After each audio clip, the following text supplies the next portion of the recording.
大概1年的利润到70万左右，我就完全没有意识到自己已经开始流泪了，已经到了一个精神崩溃的状态了。在要这个 bonus 的时候，可能就是拿命在换钱。我每天帮公司去做这个 purpose 的宣传，但我自己的 purpose 是什么？找不到这个工作的意义了。就当然，我觉得本身工作是没有意义的。我的2个副业都是源自于我内心真的很喜欢。为什么我不去填补这样的一个市场空隙呢？然后我想告诉全世界，就是我做了这样的一个东西。我当时做出来，我觉得哇哦，也是 amazing， 就是1000个可能只卖了10几个，算了，我还是老实打工吧。我就觉得我做了一个我自我感觉非常伟大的事情，就是我坚持365天更新。更新什么呢？我的手账。我是应该要更自私一点的，赚这个钱让我觉得我很有价值。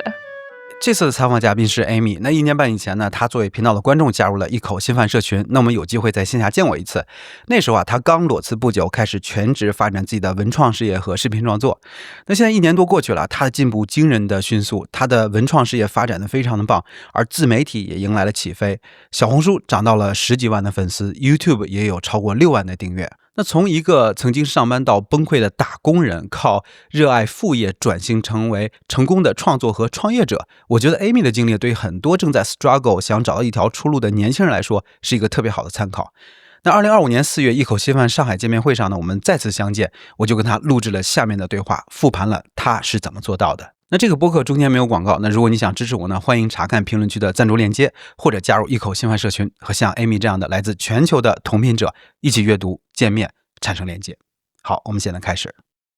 这是咱们第2次见了，第1次见大概应该是1年半之前。对，那个时候你刚裸辞多久？应该裸辞小半年左右吧。那其实咱们很快就在社群里，因为你是在一口新饭社群里嘛，我们录了一个社群内的一个 podcast。当时呢，你分享说你当时大概1年的利润有50万人民币。那现在过去1年了，那这个数字有什么改变？我如果算 total 的话，应该是到70万左右。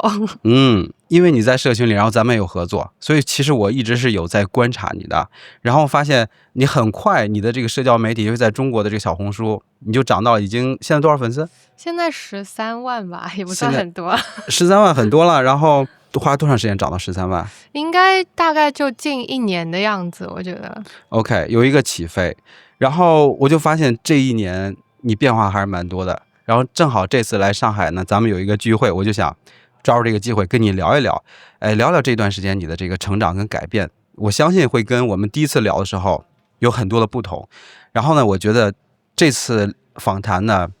也能够给就是跟你处在类似的这个阶段的，包括就是之前这个阶段的一些同龄人，能有一些启发。那 Amy 你就介绍一下，就是你在我们聊你这个后来搞钱的这段事业之前，你是做什么的？在我裸辞之前啊，我其实有过几段这个工作经验，因为我这个人就是如果要用职场 HR 的人来面试你的时候，他会觉得你这个人很 jumpy。就是我可能工作3年，我换了3份工作。就我最早呢是从市场营销开始做的，那也是我毕业后的第1份工作。那个时候因为其实工作不太好找，所以我当时找的是第1家公司是一家初创的公司。那个其实老实来说，这3段工作经历都给我带来一些很大的人生的启发。那当时可能我不知道，现在回过头来看，第1家公司它其实对我后来做自媒体有一个很大的帮助。我觉得主要是因为那个初创公司的老板给我留下了很深刻的印象。那很有意思，我简单介绍一下他吧。他是一个俄罗斯人，但他会讲非常流利的中文。是男生女生？女生，一位俄罗斯的女老板。然后当时整个公司呢，其实就是围绕他这个个人品牌去做的，就是他可能是帮助一些海外的企业去进驻到中国，然后他作为一个角色就是 China Marketing Expert， 就是他给他自己的一个人设，然后他通过这个人设呢去拉生意也好，或者说去给一些企业去做 training 也好，总之就是围绕他这个人去展开的。所以当时我觉得就是从他身上学到的一个很大的点，就是怎么样去做个人品牌。那我觉得有一个印象很深的，就是我自己体会出来，就是很多时候我们有的时候讲这个水桶效应嘛，就就是你可能每一个人他有不同的这个板，但是我们可能最早要求的就是你要把每一个板都发展的非常平均，这样你才能承担更多的水。但实际上我发现从他身上我学到的是你要发展的是自己的一个长处，因为我很好奇就是为什么他会去学中文，所以有的时候我跟他聊天，我就问他，我说你的这个中文说的这么好，但是他其实写的不太行，都是我们在代笔嘛，我就说为什么你当时只发展了你这个 speaking 的这个 skill， 然后他就说因为觉得他不需要写的很好，他也不需要就是说去阅读什么非常深刻的这种论文啊，他不需要，他觉得他作为一个China marketing expert， 他需要的只要是沟通，所以他只是把他这个 speaking 的 skill 给他练到了顶级，但是其他的阅读跟写作的话，他觉得都可以外包，所以对他来说，就是他的这个长处，在他眼里看来就是这个他的人设以及他的这个沟通的技巧。那这个其实让我还蛮受到冲击的，因为我一直被教育的就说你要全面发展，德智体美劳。对。那后来我就发现说，其实原来如果你想要就是在这个人群中变得更加耀眼的话，你不是要去成为一个均才的人，而是要把你个人的这个特色给它发展的更加好一点。因为你不可能做到每一个方面都达到100分，但是你可以把你最厉害的部分变成你练满级的那个技能。所以后来我就想说 OK， 那我这个人我觉得我自我认知啊，可能是有一点审美然后可能拍的东西比较好，然后我觉得我做的设计我自我感觉挺良好。那你大学学什么专业的？我大学其实是学新闻的，然后当时我报这个专业也是因为我比较喜欢摄影，但后来发现进去学的都是在写作，然后就跟我的理想背道而驰嘛。但说回来，就是我觉得可能从他身上我了解到第一点就是你要发展你自己的长处，然后如果你找到你自己最闪耀的点的话，就要把它变得更加的闪耀，这会让你在同龄人或者说在整个社会变得更加耀眼的一个方式吧。那你刚才提就是说你还是有这个审美的，就是当时是怎么体现你这个审美的，在这个第一份工作中有吗？我觉得很简单，就是老板很喜欢我做的 PPT 就这个，因为我觉得就是可能你作为一个牛马，就是 PPT 技能是一个非常能够体现你就是老板是不是喜欢你的这样一个重点。就是当时有一个很好笑，就他们管我叫美工，你知道吗？我本来是做内容的，就是可能在第一份工作中我主要是做比如说国外品牌它到中国，我应该怎么样去给它一个 strategy， 你应该在什么什么平台发展，你应该做什么什么样的内容，应该怎么样去做广告的投放。但是后来就变成就是 OK， 我做完这些内容了，就是别人也做同样的内容，但是老板会让他们把他们的最终的成品再给我，然后我再去做这样一个美化的一个作用。就是那个时候我就觉得说 OK， 是不是我在 PPT 这个技能上面是有一点这个天赋的。但后来我意识到可能 OK， 它不光只是一个做 PPT 的技能，可能是我的这个审美会比别人好一些，就是我觉得说 OK， 这个就是应该这样放，就是没有什么道理，但是出来的东西就是会比较的赏心悦目吧。然后我想这也是为什么老板他喜欢把这个最后的这个 fine tune 的工作交给我去做的这样一个原因。你提到这个 PPT， 其实真的别小看这个做 PPT 的这个能力，尤其有很多人说现在有了这个 AI 了，是吧？大家都不用做 PPT 了，但是我觉得还是应该努力把这种能够通过视觉呈现的东西还要做好的，因为这还是我认为是一个很取巧，所谓取巧是打引号，能给你带来 advantage 的一个东西。那在这个初创企业，那你后来为啥就不干了呢？就你说你一直很jumpy。就是这个怎么说呢，就是大家肯定都会想往好的地方走嘛，那我也不例外。就是当时我会觉得说这个企业就这个初创企业可能规模非常的小，我记得应该当时就只有7、8个人左右，就是一个非常非常小的企业，就是它能够让你变得很触类旁通，就是你能接触到各方面一样的事情，但是呢你就能感觉到它不是很成体系，就最简单直白，它的福利体系不是很好，然后包括说它整个公司架构啊，就是你会觉得说我可能再干个2、3年好像就到头了，然后或者说我觉得如果我再干2、3年再出去是不是没有什么竞争力，就是如果说我要跳到一个大公司，我为为什么不早一点跳？那这也是我本来可能，比如说刚毕业的时候，我就想进一个大公司，我只是没有机会而已。我只是现在可能拿它做一个跳板，那我就不想在这个地方待太久。那当时我就一直想说啊，我要去一个大公司，我要去一个大公司。我觉得可能是这个上天感应到，就是有这样吸引力法则嘛。然后很巧，就是我在咱们之前那个第一次 podcast 也说过，就这个机会是我就是第一个公司他的那个同事引荐给我的。然后非常有意思，就是当时我进去的时候，我可能还不太了解，但是那个公司后来我面试真正的 OK 拿到 offer， 我才知道 OK 原来是一个非常非常大的公司。就怎么说，就是国内你一听你就知道 OK 是老大的那种企业。那是什么类型的企业呢？是个金融银行业。然后就是那一次也是我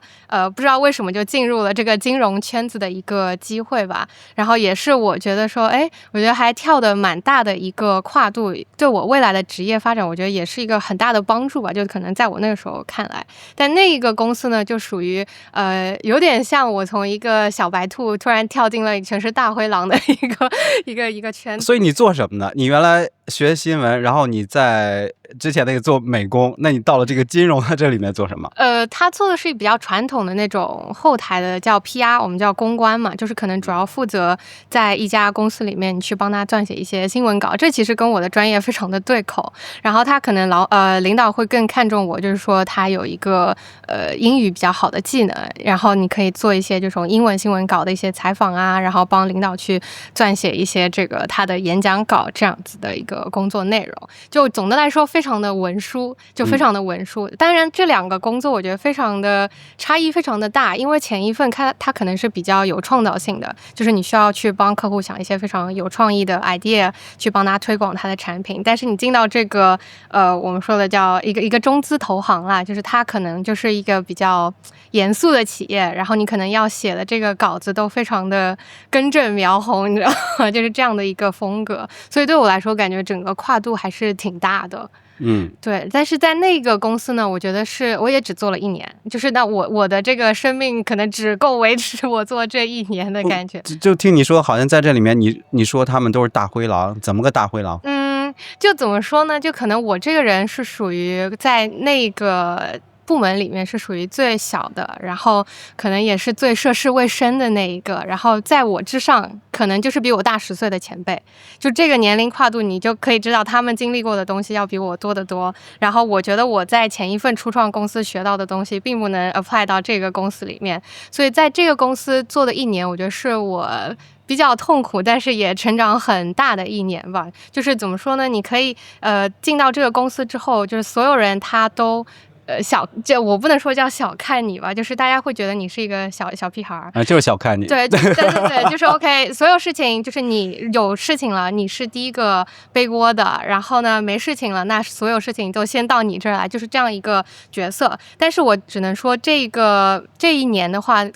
给我的人生是有点像一个成长非常非常迅速的1年。但是我觉得自己进到这个公司也有一个怎么说一个祛魅的感觉，就是我可能本来觉得说进到一个大公司之后，我会像就是所有这个就是有一个很大的对比，就我以前在初创公司，大家没有 dress code， 就你可能穿的非常的 casual， 然后我每次就是经过这个香港有一个站叫中环站嘛，那边就是各种金融公司林立的地方，我会觉得哇，大家好 fancy 哦，就是穿的那种很 business， 然后大家都就是健步如飞的那个感觉。但是等我真正进入到这个就是跟我以前期望的那个公司里面的时候呢，我发现 OK 我也穿得很人模人样了，但是我干的活就还是那个螺丝钉的那个感觉。所以当时这个其实给我一个挺大的冲击，就是我所看到的这个非常光鲜的一面，我真的进入到这家公司之后，是不是真的那么光鲜呢？所以这个也是为什么我就是开始思考我是不是要一直做下去的这样一个苗头吧。然后最后也是我觉得可能一方面是我自己可能有这样的一个想法，然后另一方面是我的这个副业开始有一点成长的起色，所以我就又 quit 了这样一个工作。OK， 那我们先不聊你的这个副业。你刚才说在这个大灰狼群聚的一个地方，到最后你待不下去，你能举一个具体的例子吗？怎么个就是把你给 push 到一个 point， 你觉得你不想干了？我记得好像你在之前裸辞的视频里好像提过这一段。对，就是当时，我觉得是一个积累吧。它其实不是说 OK，我一个单独的事件让我做出这样的一个非常冲动的决定，就是我在一个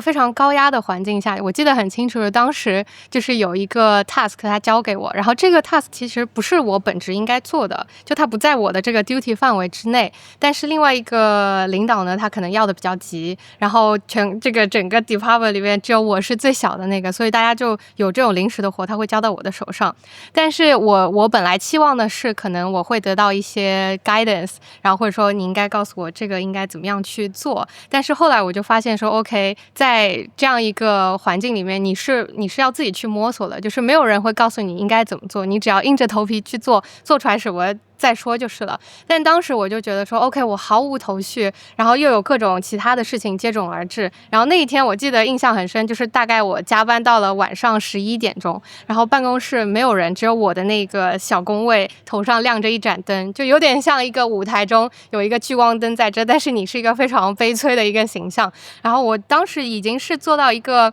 崩溃的状态，因为第二天领导就要这个任务，然后呢，但是我完全没有头绪应该去怎么做，所以当时我大概打着字，我就完全没有意识到自己已经开始流泪了，直到这个脸手上面开始有滴水的这个感觉 ，OK， 我觉得自己已经到了一个精神崩溃的这个状态了。但是就是在那样的情况下，我知道 OK， 领导明天需要，那我必须得给他做出来。但是那个事情就是让我突然意识到，我不能再这样子下去了，就是我已经到达了一个精神紧绷的一个点，如果我再这样下去了，我可能会撑不住。所以就是这样一个事情让我突然开始思考说 OK， 其实再熬几个月我就能拿我的 bonus 了，但是当时我都想说 OK， 这个 bonus 我不能要了，再要这个 bonus 的话，我可能就是拿命在换钱的这样一个感觉。所以当时就是这个事情给我一个非常大的冲击，然后后来回到家，可能大概过了几天又看到了什么各种各样的你的视频，然后我就觉得说 OK， 可能我是时候该思考是不是应该换一个活的方式了。对，反正所有看过我视频辞职的人，我都不负责任啊。对，就基本上就是在咱们社群里也是，有很多人就说我看了你那个躺平的这个视频，然后看你什么，后来咱们做那个 gap year 视频，我看之后我就辞职了。我说 OK， 我不负责任啊，这都是大家自己的这个责任。那你说你这个工作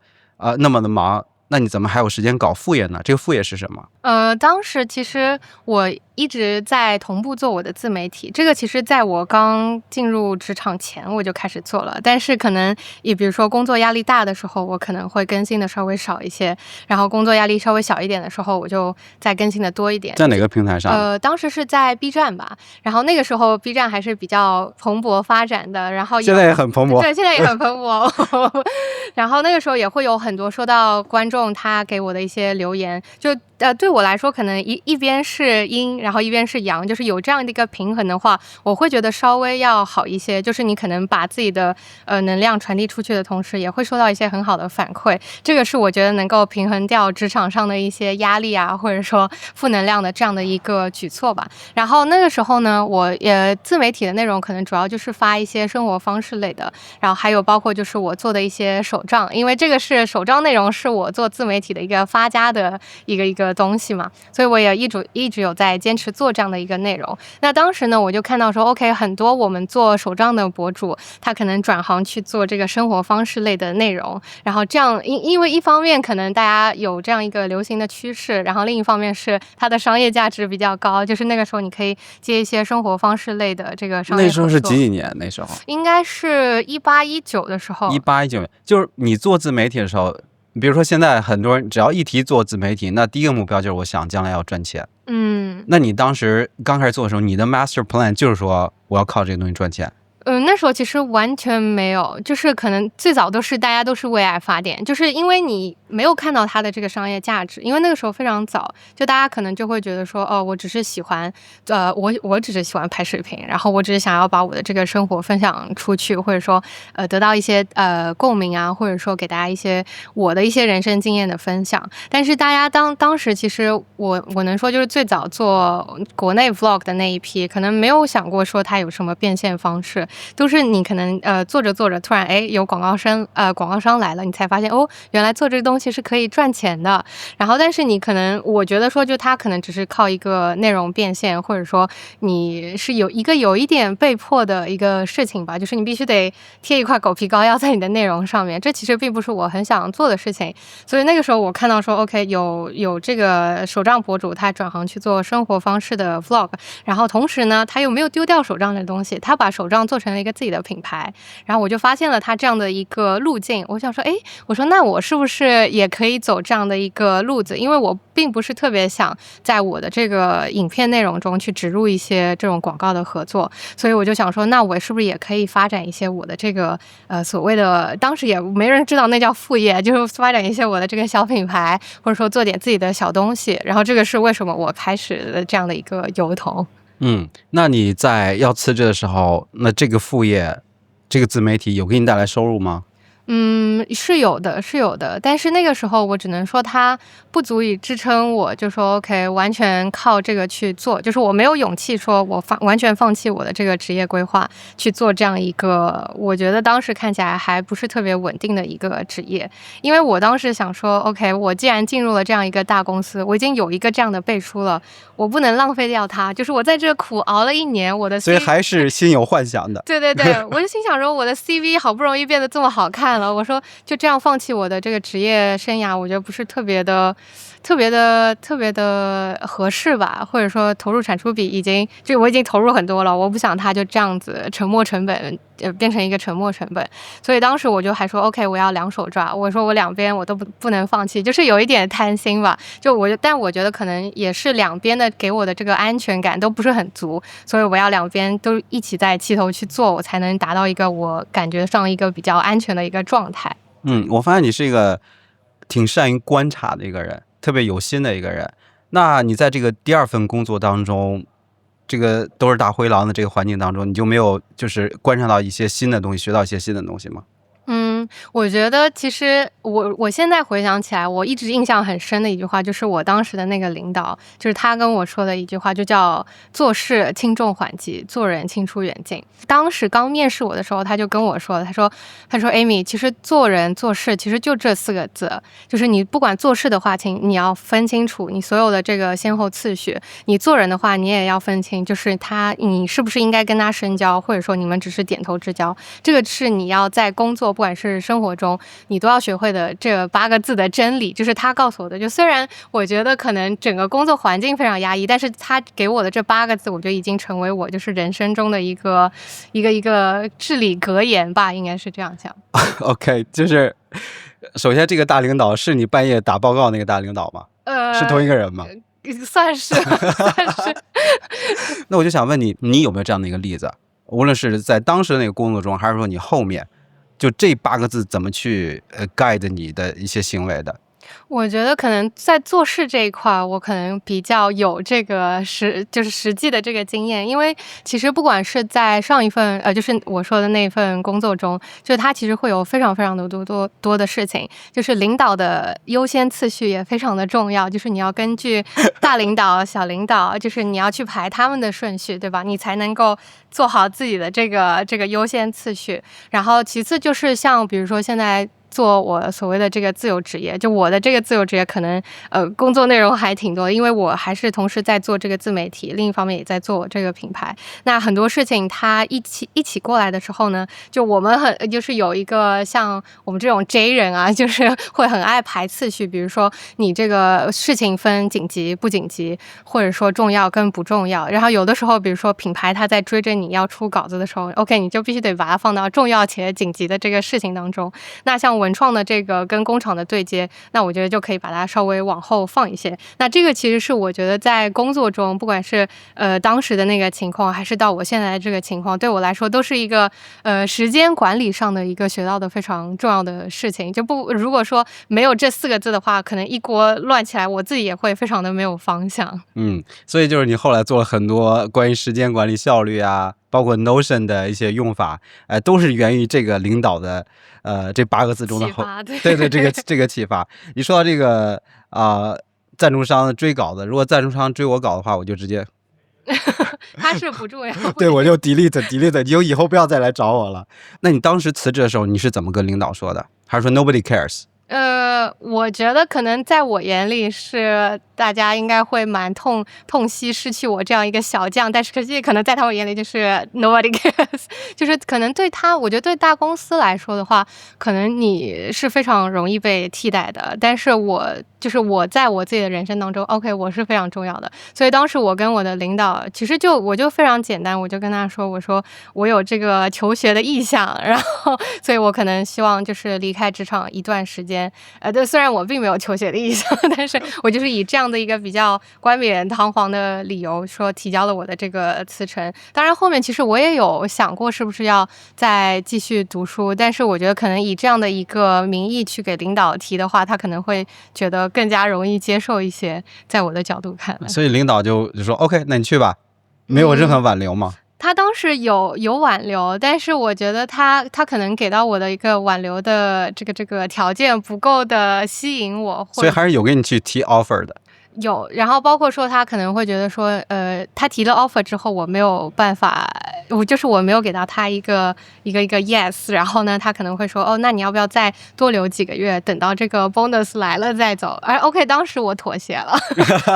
就这个，因为当时后来因为我其实当时我进去的时候，我并不知道这个公司的 bonus 能给到多少，因为基于前一个初创公司的经验，我觉得应该不多。但后来跟领导沟通之后，我发现还不少。然后 OK， 我说那我再苟几个月，然后再苟几个月之后，我就正式的离开了那家公司。所以离开之后，当时的心里的感觉，就是你离开的那一天，是感到解脱呀，还是怎么样？说实话，其实当时是有点后悔的。对，就是我觉得，就是所有东西你到了真正离开的那一刻，你可能会觉得有一点我真的要离开这家公司了吗？说实话，福利其实挺好的，每天就是在中环，你花10块钱就能吃上一个4送1汤的饭，就是我觉得各种方面都非常好。我当时会觉得说，你真的要辞了，你会不会后悔？但当时我跟我家里人我也说了，我说我会不会就是到时候我会觉得说这个决策做错了，然后我妈就跟我说，你决策都做了，你就不要去后悔。然后她说关键就是你决定了的事情，你就不要再回头看。所以当时她跟我说这个的时候，我也觉得 OK， 我辞呈都递交了，我也不可能找领导给他要回来。所以当时怎么说呢，就是后悔有，但是解放的感觉也非常的有。就当时我走的那一天，我还印象很深刻，就是我们有一个做行政的一个姐姐吧，可能比我大挺多的，然后她当时给我留了一个言，她说虽然跟你接触的时间不长，但是她觉得我做事还挺靠谱的，然后当时其实也给我一个很大的信心，就说 OK， 如果既然是行政的姐姐包括其他人她给到我这样一个反馈，那我相信我觉得如果我再去找下一份工作的话，应该也不会是非常困难的事情，所以当时我就说 OK， 走就走了，就是大家就江湖再见吧，就是有所以在当时那个节点上，你是已经找到下家了，还是说没有？没有，就是纯粹的，我能说叫裸辞吧，对。OK， 然后接下来你干什么了？OK， 接下来我第一个做的事情就是我要去运动，因为我觉得就是在那样一个高压环境下，其实是没有时间去关照自己的身体健康，所以当时我第一个做的事情就是我去搞了一个那个健身房的月卡，就是坚持不坚持下来是一回事，先搞了这张月卡再说。然后后来就是我去追寻了一些这个自己喜欢的事情，就大概花了1个2个多月的事情，把我想做的事情都做了个遍，比如说去跳舞啊，然后去这个学了一会儿画画啊，然后还有就是可能规划一下我自己大概未来到底是要去继续工作，还是说要这个直接就再休息一段时间的这样子一个人生计划。对。然后呢，那你就找下一份工作，或者说你有没有犹豫说我到底要不要去找工作？当时其实挺犹豫的，就是因为我的这个副业其实起色还可以，但是我觉得没有到就是完全能够给我一个非常还可以是什么概念？就是开始卖东西了，还是说有接广告了？both， 就是开始盈利了，就是它盈利的我觉得还不差，就是能跟我的工资持平了。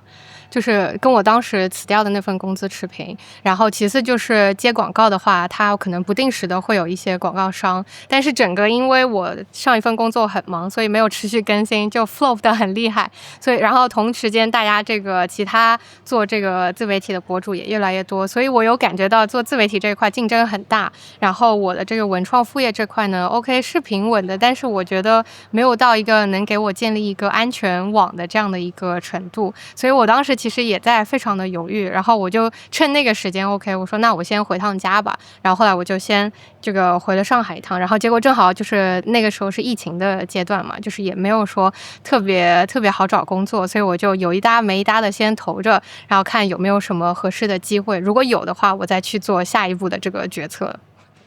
所以后来找着工作了吗？OK， 他应该是过了有半年，就是因为疫情的时候，我觉得不太好找。然后其次就是如果找到了，我觉得也没有特别好，或者说特别吸引我，因为我当时觉得说 OK， 我如果要进入职场，那个决策非常的关键，就是我是不是就说要。就因为我相信，就是如果当时我找那一份工作，我应该是要会做很久的。就我当时 suppose 自己会做很久，所以这一家公司对我来说，我的选择是非常的重要。我不会轻易说 OK， 我就进一个公司，你给我很高的工资我就去。所以当时我等了很久，结果非常巧，就是有一家这个上海的外资投行他来找我，然后当时我就说，OK， 我做过中资投行了，那我是不是想试一下这个外资投行？因为我想说，毕竟两边这个职场环境应该不太一样，就不管说我是做很久，还是说我可能中途再退出了，对我来说都是一个比较能够丰富我人生经验的这样的一个机会吧。所以当时我就接了那个上海外资投行的那个 offer。所以你是奔着一个 long term commitment 去的。对，但是怎么后来就又从这里边出来了呢？OK， 这个我觉得有点非常的好笑，就是我在这个外资投行其实做的也是偏公关类的，但是它可能更多是 internal 的，就是我负责公司它本身文化的一个宣传。然后在那个公司里面呢，就是你知道外企它会有很多这种我们所谓的叫 purpose， 就是一个公司的它的愿景是什么，它的 vision 是什么。所以当时我的一个工作内容呢，就是去推广公司的这个 purpose， 这个公司的 vision， 然后去传达给我们公司内部的员工也好，就给大家洗脑。对，然后给公司内部洗脑，给外界洗脑，就是说我们这个公司有这样一个宏大的愿景。然后它本身这个东西，我觉得是比较怎么说，比较宽泛的，就是它没有一个非常具体的说 OK 我们会做什么，那都是业务部门去追求的，但我们可能主要做的就是一个企业文化或者说企业形象的树立。然后当时那个我们的这个 CEO 啊，就是他有一个这个宣传片，就是因为我要反复看很多遍，因为我要去理解 CEO 他对这个vision 对这个 purpose 的这个阐述，对我才能够就是做我的这个宣传的方案嘛。然后当时我一直在看，我就想它里面有一句话就说的让我就是现在印象非常深刻，就是每个人都应该有一个自己的 purpose， 这个 purpose 是你每天早上醒来睁开眼第一件想要去做的事情。然后我其实非常就是有一点像受到冲击的感觉，就是我每天帮公司去做这个 purpose 的宣传，但我自己的 purpose 是什么？然后我每天早上醒来第一件的事情，我会想说，今天我要为公司要做的事情是 to do list 1、2、3，那我自己人生的 purpose 是什么？就是我本来是要去把公司的 purpose 宣传给大家的，但是他突然开始让我产生了一种自我的怀疑感，然后也是开始让我说 OK， 我是不是不应该去再帮别人去思考他的 purpose 是什么，而是去看一下我自己真正想要的东西是什么。所以这个对我来说还是非常有点搞笑，就是你可能本来是要帮公司去做这样一个推广，结果反过头来对自己产生了怀疑的这样的一个状态。所以你把自己当成了一个公司了。对，就是因为你在那个角度的话，我觉得你很难去就是以个体的这个思考范式去思考 OK， 我要想说公司它的这个层面，它是应该要怎么样去宣传它的这个理念，然后要怎么样落实到给下面的人，就是你要再包括我写各种内部的这种 letter， 就是我们会以 CEO 的名义去写这个 letter 发给这个内部的各个同事们，那你要站在领导的角度去思考。就我发现我失去了自己，就是我没有了自己的 purpose， 但是我再去给别人画饼那种感觉。我觉得这个很有意思啊！你看，你经常在这个过程中，你去思考你自己，我的 purpose， 我的这些东西都是什么。然后这个上班好像对你来说都是挺难熬的一件事情。就是为什么就是你会这样，你的同事们就是尤其你的同龄人，他们不会这样吗？就是为什么你觉得你自己会跟他有不同？我觉得可能还是我有一个选择，就是我有一个退出的选择。就是有些人他可能，其实我觉得我的同事或者说我的一些同龄人，可能他们会觉得说上班是他们人生的任务或者说主线。但是其实我自己的话，我有给自己开一个人生的支线，就是包括说像我的副业也好，自媒体也好，就是我知道 OK， 我不做这个主线的任务，我还有很多支线任务可以去做，就不会说 OK，我人生只看得到这样一条主线的时候，那我只能往前。但是如果我有这个支线或者说有这个岔路可以走的时候，那我就会去思考说 OK， 我是不是可以不做这个主线任务，我就做支线，我就在这个充满 NPC 的世界，我就去随便逛，我就不做这个主线任务，我不想达到一个所谓既定的这个结局，那我是不是可以开拓一些自己的这个支线小剧情，或者说有一个别的方向去走。这个是我觉得一个可能跟别人不太一样的一个地方，就是我有一个选择退出的一个权利，而不是说跟大家一起就闷头往前走这样。你说这个其实挺有意思。昨天晚上吃饭，我跟咱们社群的 Remy 也是，就是我的剪辑师，然后大家认识很久了，然后就聊将来一口新饭一些变现的一些方式。然后他说我就发现你好像有10000种赚钱的一种赚钱的方式，就好像你可以有无数种赚钱的方式，但是你上班的话好像就只有一种赚钱的方式。所以我觉得这也是副业非常重要的一点，就是它告诉你，你的人生的所谓的主线不只是有一个，你其实有很多这种甚至比主线更加丰富的这些枝节末叶的这些剧情。所以我觉得这个在这一点上从你身上就是特别好的一个体现。当大家都想着我唯一的饭碗就是这个公司给的时候，那你可能就你就好像两边全都给你遮上，就好像那个驴拉磨的时候，对吧？这个非常非常的符合这个主题，对吧？就它会有那个 blind， 它有个 blind 两边给你遮住，你就只能往前，然后在这儿，其实你觉得你是在往前，但你在拉磨的时候你是原地打转的，你并没有去开小差。其实有时候你去开小差，你去开启这个副业，其实就是做到你的10000种赚钱方式中的第一个。我觉得这一点还是很重要的，所以我还是鼓励大家，就是我们这期的主题也是跟副业有关嘛，大家应该是积极的搞这个副业。所以那你为什么又决定从这个地方离开了呢？有什么 moment 什么契机呢？这个 moment 其实也跟这个 purpose 有关，就是当时我们这个公司领导层易主了，然后所以呢，就是他这个 purpose 不推了。你知道吗？就是当时我很受到冲击，因为其实在那个公司我也是大概做了1年，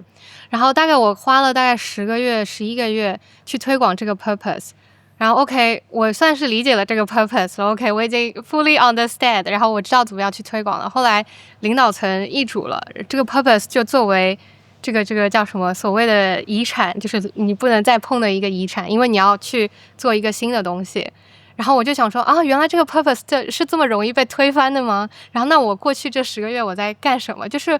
它本来从一个我对自我的怀疑变成了一个对自我的更大的怀疑，就是不管在工作上 OK 我找不到这个工作的意义了。就当然我觉得本身工作是没有意义的，然后我发现我本来很上心去做的这样的一个事情，它被彻底的推翻了。那他这个我做一切的这个努力是什么？然后同时我又在想说 OK， 那你的这个 purpose 没有了，那我的 purpose到底在哪里？就是这样的一个双重的这个打击之后，我就觉得说 OK， 这个东西没有意思。我给这个工作的定义就是没有意思。就我发现了，这就是一个巨大的一个草台班子。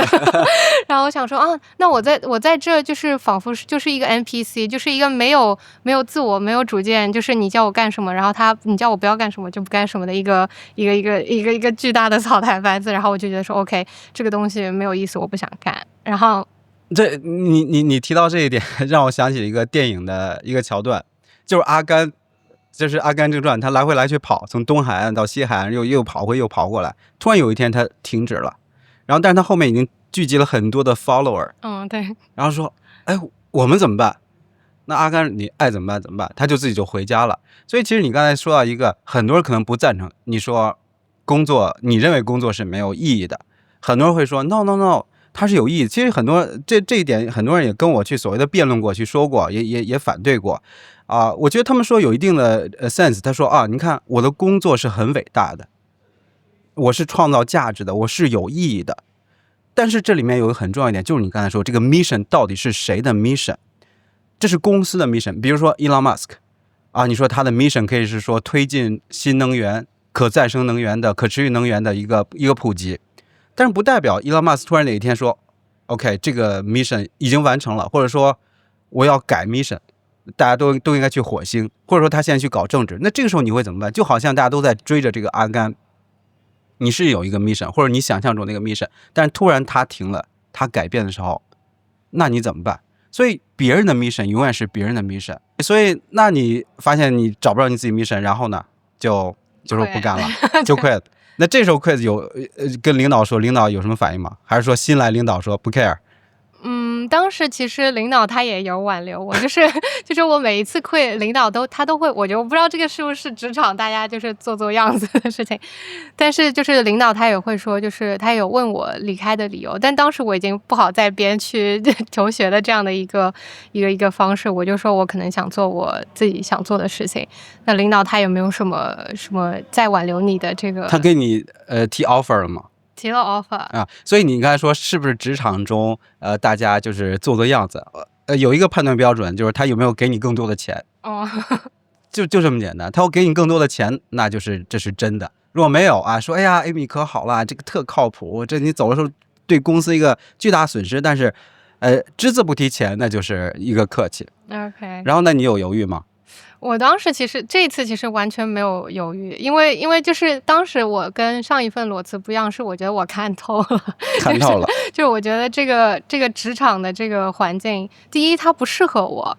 第二就是我觉得它没有办法给我带来价值，就是我发现 OK 这个游戏我不想再玩下去了，我要去玩我自己的游戏。就这个是我当时第3份工作，就是辞职到现在我完全没有后悔，甚至我还很庆幸做了当时那样一个决定的一个行为。对。所以你当时你说咱们第一次聊的时候，你说这是一个 gap year，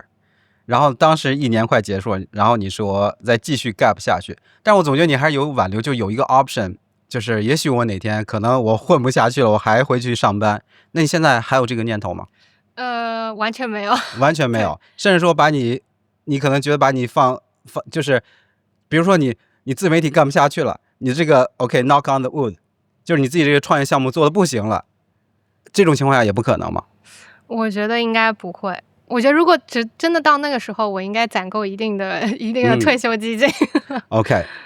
我觉得就是很多人就离开职场，你都有一个脱敏，或者说这么就是像戒断的一个反应，有这么一段。有些人比较长一些，有些人比较短。对我来说就是大概就1个礼拜，然后之后就再我就回不去了。就是我以前分享过一句话，就是你品尝过这个自由的滋味，对味道的时候，你就再也回不去了。因为你上班你会发现觉得就是把自己关到一个牢笼里面。 OK， 那咱们就聊聊你的这个创业。那你说在第2份工作的时候就已经开始副业赚钱了，那你当时卖什么呢？我当时卖的是一些，我其实从我第一个产品开始讲吧，就是我当时最早的时候其实完全没有创业的这个概念，就是我只是有了一个 idea， 然后我想把它做成一个产品。然后那个产品呢，我今天也带了，就是这个发光的日历。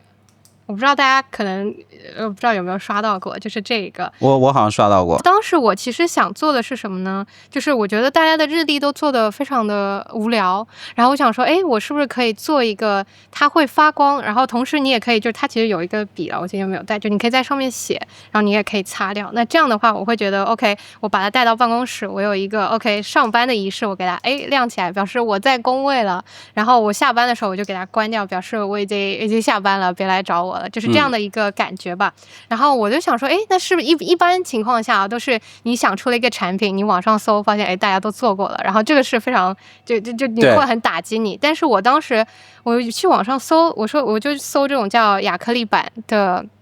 日历，然后发现没有人做过，然后甚至在上面书写的这样一个形式也没有人做过。然后当时我就立刻就是在工作的那个间隙，我就突然被打了鸡血，我说那我一定要做出来。然后我就想说，哎，我是不是可以先去做一个打样？因为当时其实对整个产品制作的流程都完全不了解。然后我就是可能在淘宝上，我说你帮我去。我就搞了一块空白的这种亚克力板，因为我要测试它是不是能书写，它是不是能擦掉 ，OK， 它是不是能发光。然后做完了一个打样之后呢，我想这个是可行的。然后可行了之后，我就更加就是打了第二波鸡血，我说 OK， 我要开始做。然后那个时候呢，我就想，因为我其实是一个很抠的人，就是我第一份工作，我当时1年做下来，我攒了10万块钱港币。然后当时我就想说，我 OK， 我需要拿一波钱，我出来做这个东西。所以我其实我当时其实也没有很大胆，我就可能说 OK， 我就拿大概1-2千块钱，我说试试水吧，因为那时候刚工作嘛，我觉得1-2千块钱对我来说还是挺怎么说挺大的一笔钱吧。然后我就去做，然后做了之后，我其实也完全没有准备好，因为比如说你从产品制作，然后到你需要得有一个平台吧，你需要有一个店，然后你再要去给它上架，对吧？就所有的事情其实都有点像赶鸭子上架一样的那个感觉。所以当时我把这个产品呢就是给到我一个 KOL 的朋友，然后他帮我在他的这个 vlog 里面推的时候，就突然就爆火了。但是我一整个就是还可能说准备工作只做到了40%的这个程度，然后结果在他的这个 push 下，我就立刻从40赶到了这个1%的这个100%的这个进度。所以当时给我带来的一个非常大的，就是包括到今天我有一个很大的领悟，就是完成要比完美要更好，就是你永远不会等到一个你万事俱备的这样的一个状态，所以你只要先去做就可以了。就当时可能对我来说一个比较幸运的就是我那个朋友他帮我推了一把，就某种程度上他给我带来了曝光，然后另一方面也是 push 我去做这样的一个快马加鞭去完成这样的一个事情，不然我可能会一直拖到最后，可能就人家已经研发出来这个产品，然后我已经没有这个市场份额了。就这个是对我来说当时创业教给我的第一个非常重要的事情，就是完成要好过完美。OK， 你刚才说赶鸭子上架，那这个原因是因为你的 KOL 这个朋友就是把这个水已经泼出去了，你没有后路了，还是说你最早你就有一个驱动力，就是我这个东西要尽快的弄出来，要不然就可能会被别人先 get 这个 idea？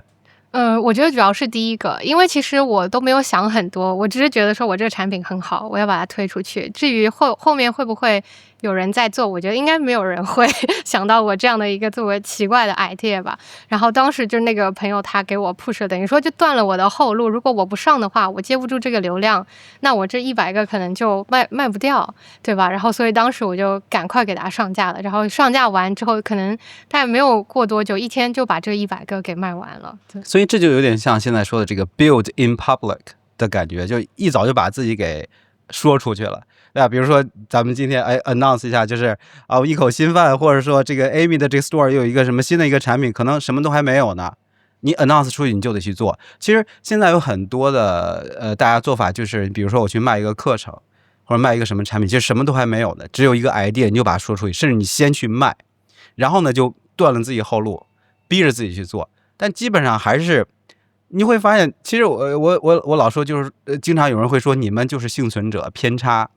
说就好像你们做的自己所谓创业成功啊，你就是幸存者偏差。但是我想说，我们所有人看视频的所有人全都加在一起，我们都是幸存者。你走到这一步其实挺难的，你想你从对吧那么点小蝌蚪，然后最后变成一个活人，然后一直到现在看这个视频，其实挺难的一件事情。其实我们都是一个幸存者，所以很多东西你觉得可能会失败或怎么样，但是真的你把这个话说出去，你真去做，你仔细去观察你的过去的这么多年，你一直都是那个幸存者。所以我觉得这一点自信还是要有的。所以当时你给卖掉赚了多少钱？这个当时应该赚了第一桶金不多，但是可能大概有，我算一下，毛估估应该有1万多的样子吧。毛估1万多，然后你投资了一两千的，不，应该是后面还有补一些，反正大概靠这个产品在第一阶段是大概有1万2万这样，也是小钱而已。你刚才说你特别抠，这个抠是一个什么概念？就是我会觉得说，就打个比方来说吧，可能我上班的时候就是说出来有点不好意思，就是我那个在中资投行，他们不是福利特别好嘛？就中午吧，你知道在香港这个吃份饭挺贵的，你外面吃可能那种叉烧双拼饭现在估计要40-50了吧。然后我们那个食堂就10块钱，就它是一个员工福利嘛，你可以打包。然后呢，晚上呢也有晚饭，也可以打包。然后所以我每天都是 OK， 中午的我就在公司吃，然后晚上的我就打包回家。然后有的时候你可能这个吃不完了，我可能再打包到第二天吃，就是属于能不花钱我就不花钱，因为我觉得我肯定是会有要用钱的机会，但至于这个钱用在什么地方我不知道，所以我先给它抠下来，就是这样。你说这个我见过这个场景，我去Google 食堂吃饭，然后我就看到有人也可以打包，就在打包那些沙拉呀之类的那些饭带回家。那提到这个抠，你说你投资1-2千。我之前我刚刚做了一个视频，里面讲这个 do not lose money， 就是我们在创业的时候，其实尽量你还是以不赔钱为一个第一目标。所以你当时有做这方面的考量吗？我当时其实因为我觉得最开始的话，你是要有这个风险的，因为不像现在我可能知道 OK 我已经有这样一个群众基础，或者说有这样一个店的基础在这里。但是刚开始的时候我觉得可以小试一下，但是不能太多。就我当时说 OK 亏到5000我就不干了，因为5000对我来说当时可以买一个 iPad， 可以买一个什么，我会换算说 OK 这个钱我能如果不做投资我可以拿来买什么，然后买这个东西还不如做投资的话，我就会拿去做一个小小的试水。但是我觉得我会有一个底线 OK， 当时对我来说5000块钱就是我的底线，如果再多的话我可能就不想承受这个损失了。对，那在这个过程中，就这个产品，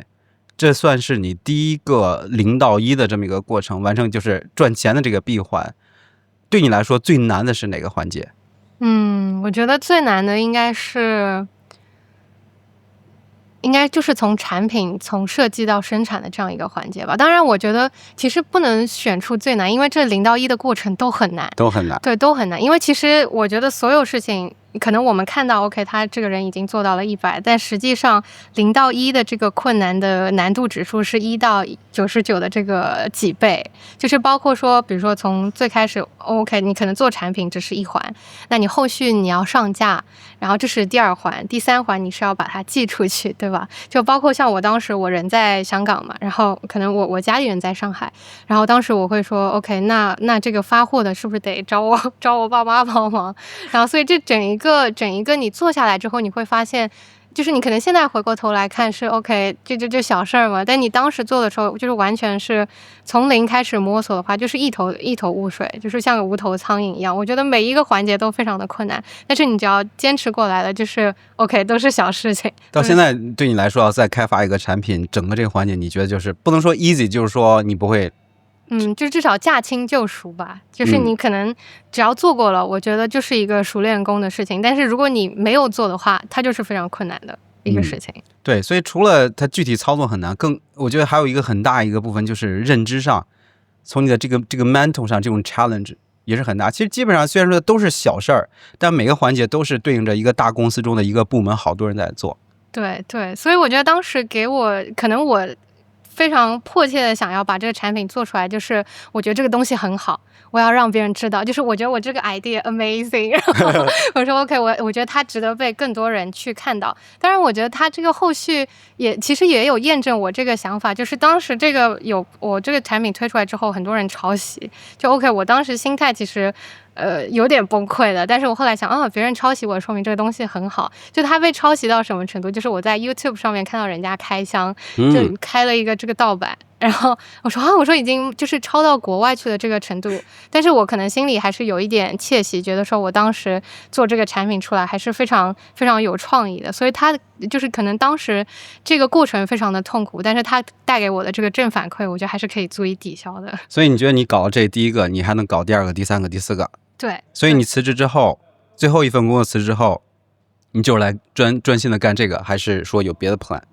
我当时最后一份工作辞职之后，我其实主要想是 focus 在这个我自己的文创事业上的，因为当时我觉得怎么说呢，就是整个步调已经发展的非常平稳了，就是可能从第一个产品到现在，可能就是大家已经能够比较自动化的，包括像发货啊，然后设计产品啊，就是我已经能很熟练的操作这一些的话，我要做的就只是不断的复制我的这样的一个，就像一个机器一样，不断去做，不断去做，不断去做，我觉得就能达到一个比较理想的一个状态吧。所以当时我辞职之后，我就想主力是做我这样的一个文创的事情。那他的第二个产品，就后来的又有什么爆火的产品吗？当时其实我知道这个形式它出来之后，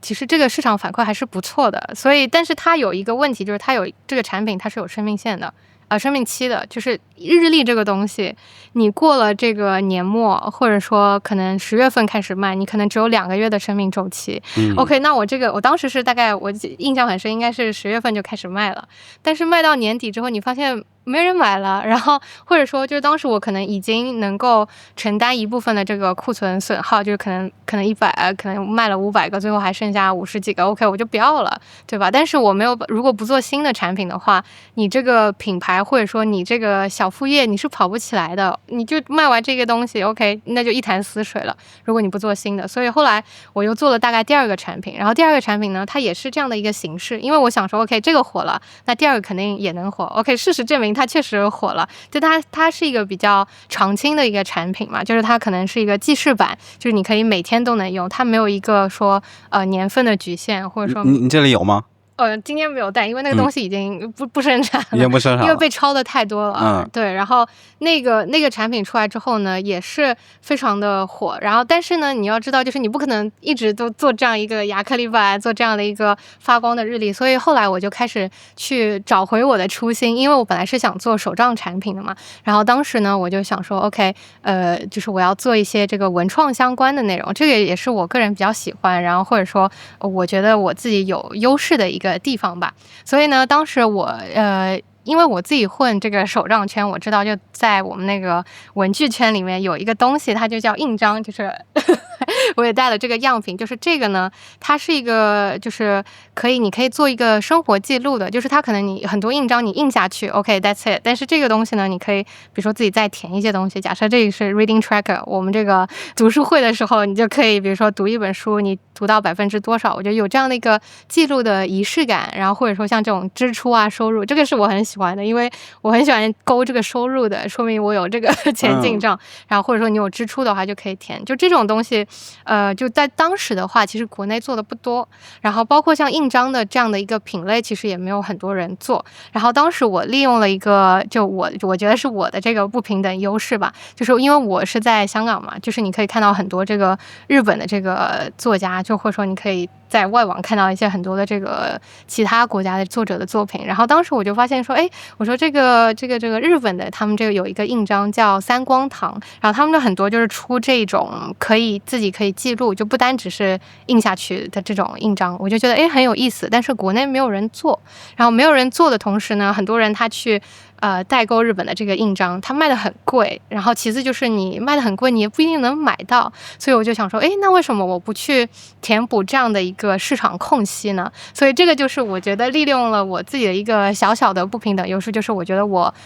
了解这个文具市场，同时呢，我还有接触到国外这个文具市场的机会，所以那我就把这个国内没有的这个空隙给大家填补上。所以当时我就大概做了这样一批吧，然后做了一批出来之后呢，也是我觉得可能完全我其实没有预想到它会火的这么厉害，就包括直到现在这个产品它也还是卖得很好，然后当然也被很多人抄袭，这个就是它可能侧面印证它这个市场比较有这个需求的这样的一个反应吧。所以我就觉得说 OK， 如果在创业的过程中，就是你能够就是接触到一些别人不知道的信息，或者说其实在这样一个互联网时代，其实信息就是你的一个资本嘛，就如果说你能够利用好你的这个不平等优势去接触到更多的信息，然后再反哺这样的一个市场的空缺的话，我觉得就是能够做到一个赚小钱的这样的一个成果吧。对。你说这个特别火，那相对于第一个产品，那它有多火？它这个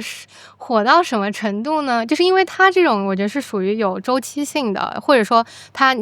它的形式非常的单一。但是像这个的话，你只要上面的图样去改变了，或者说大家有这样的一个比如说你吃饭也好啊，你像我们做那种小的印章，像吃饭、洗澡、喝水，就 anything， 就是你在你的生活中，我们有一个系列叫生活记录，就是你生活中任何可以值得记录的，它都可以做成这样的一个产品。那它的这个适用性或者说消费群体就更加的广，所以它的整个我目前反正卖到现在大概四个系列，但每个系列的销售额都在1000个以上。对，销量在1000家吧，反正是这样子的一个。是总共1000家？没有，就是单一个系列，单一个啊。对。